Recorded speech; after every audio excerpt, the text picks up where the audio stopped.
Blockchain. Seguro que has escuchado esta palabra últimamente. Y no es para menos. Blockchain es un sistema revolucionario que básicamente hará que muchas de las cosas más fastidiosas de tu vida desaparezcan.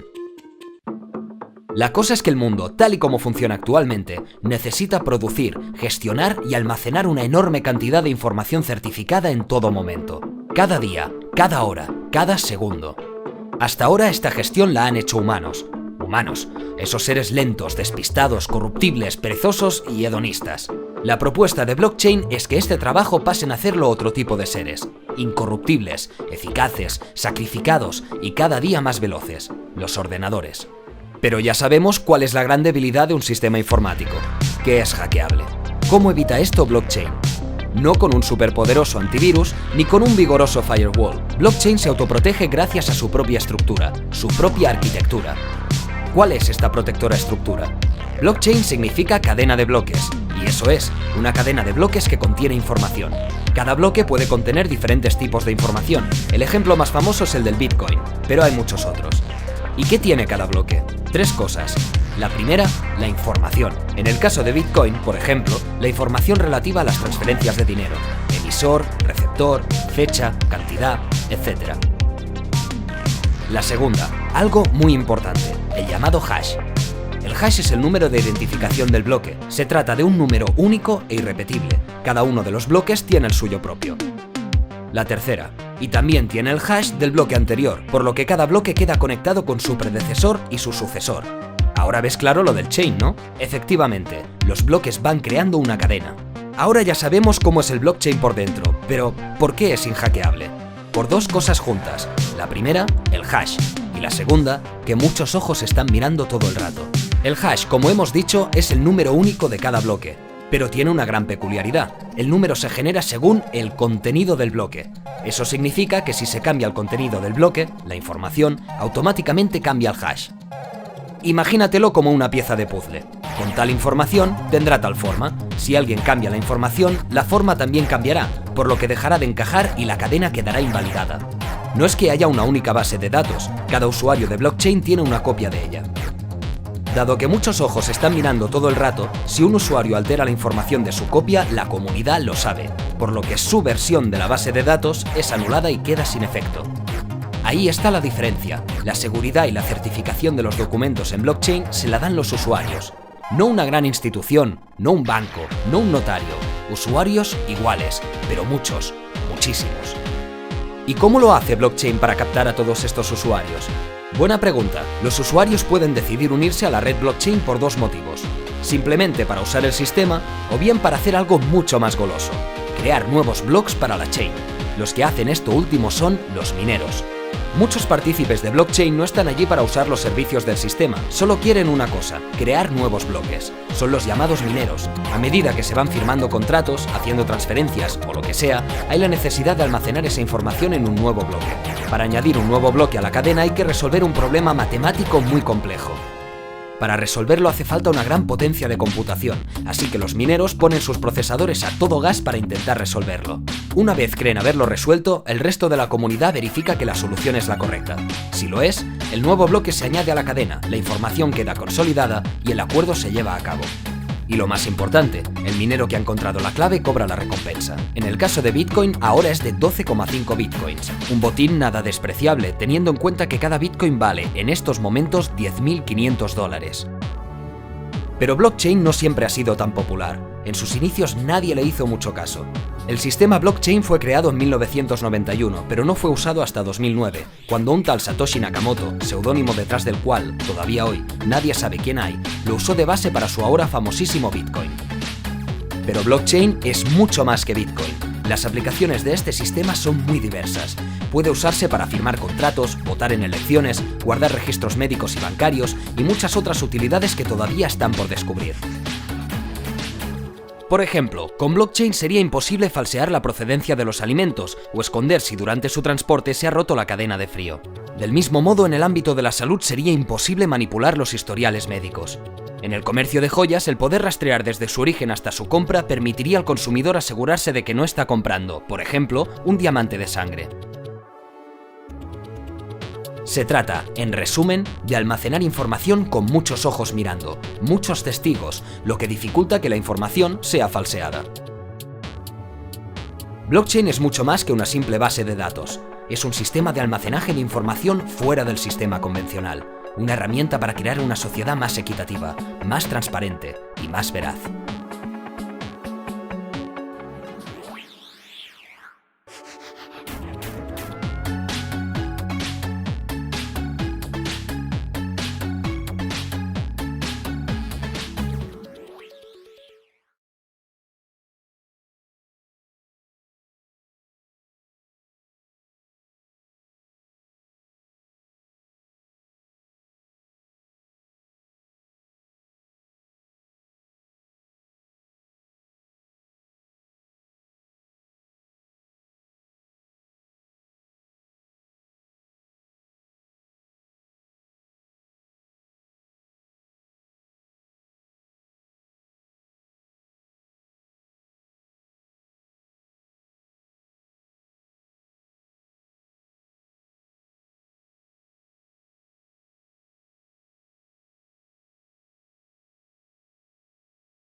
What is Bitcoin? Bitcoin is the first decentralized digital currency. Bitcoins are digital coins you can send through the internet. Compared to other alternatives, Bitcoins have a number of advantages. Bitcoins are transferred directly from person to person via the net, without going through a bank or clearinghouse. This means that the fees are much lower. You can use them in every country. Your account cannot be frozen, and there are no prerequisites or arbitrary limits. Let's look at how it works. Several currency exchanges exist where you can buy and sell Bitcoins for dollars, euros, and more. Your Bitcoins are kept in your digital wallet on your computer or mobile device. Sending Bitcoins is as simple as sending an email, and you can purchase anything with Bitcoin. The Bitcoin network is secured by individuals called miners. Miners are rewarded newly generated Bitcoins for verifying transactions. After transactions are verified, they are recorded in a transparent public ledger. Bitcoin opens up a whole new platform for innovation. The software is completely open source and anyone can review the code. Bitcoin is changing finance the same way the web changed publishing. When everyone has access to a global market, great ideas flourish. Bitcoins are a great way for businesses to minimize transaction fees. It doesn't cost anything to start accepting them, and it's easy to set up. There are no chargebacks, and you'll get additional business from the Bitcoin economy. For more information about Bitcoin, visit weusecoins.com.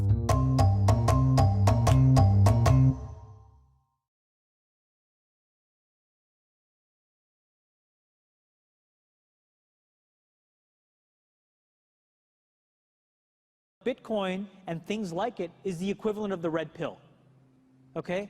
We are entering a completely world of uncharted water right now. Have you made any investments in Bitcoin? So, I mean, I personally, I own Bitcoin in my hedge fund, I own Bitcoin in my fund, I own Bitcoin in my private account. It is a huge deal. It's a huge, huge, huge deal. Because what you're talking about right now is for the next 3 to 5 years, an unbelievably better store of value. It is gold 2.0. I think this is a currency that's really going to work eventually. Well, I think it is working, and there will be other currencies like it that may be even better.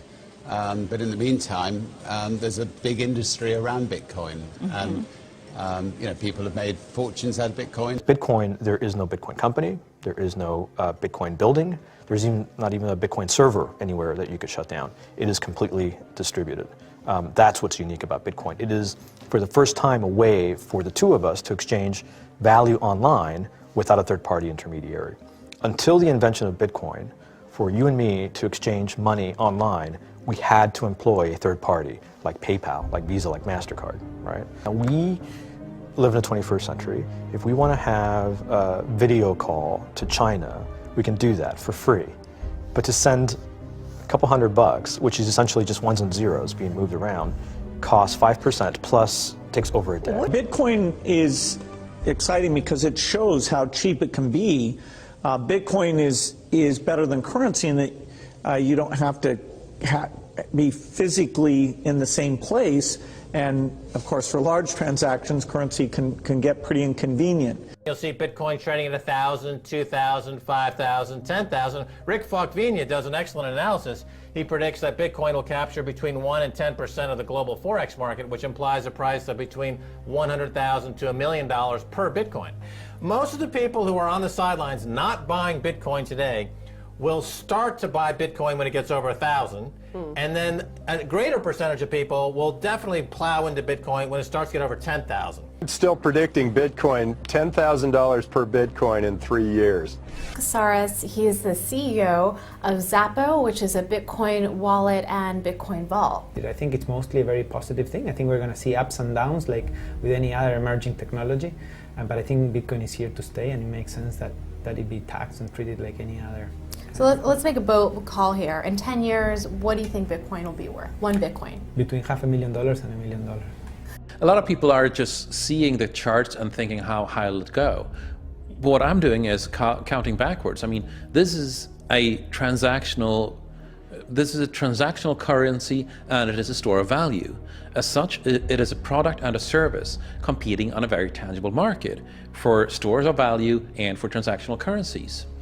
So what is the size of that market? Right, and this is important. And how big a market share can Bitcoin realistically take within a foreseeable time frame? Right. When you ask that question, then you come up with a market cap of Bitcoin total, and then you divide that by the number of Bitcoin in circulation by your estimated time, and seeing how Chinese are buying Bitcoin like crazy. I actually had to adjust this number upwards, but then you come up with a number of about $2 to $5 million per Bitcoin. It suggests that everyone go back to buy one Bitcoin. Not too much, only one is enough. If everyone in this world, people, just to go back buy one Bitcoin, you know, the Bitcoin value go to the $1 million. When the Bitcoin have $1 million, you know, all around the world will be crazy, and everyone will be the follow, and the other digital currency just to be, you know, be grandson of the Bitcoin.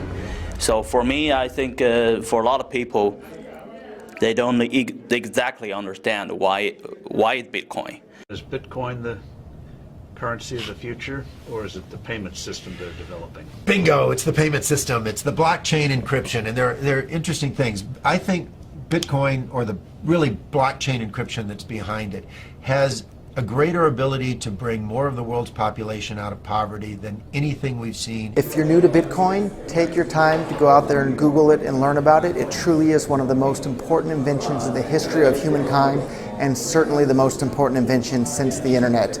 Go out there, make a Bitcoin wallet, get involved, start using it, learn about all the positive ways in which this is going to improve the lives of every single person on the planet. Get involved, do it today. It's going to help everybody. Thank you.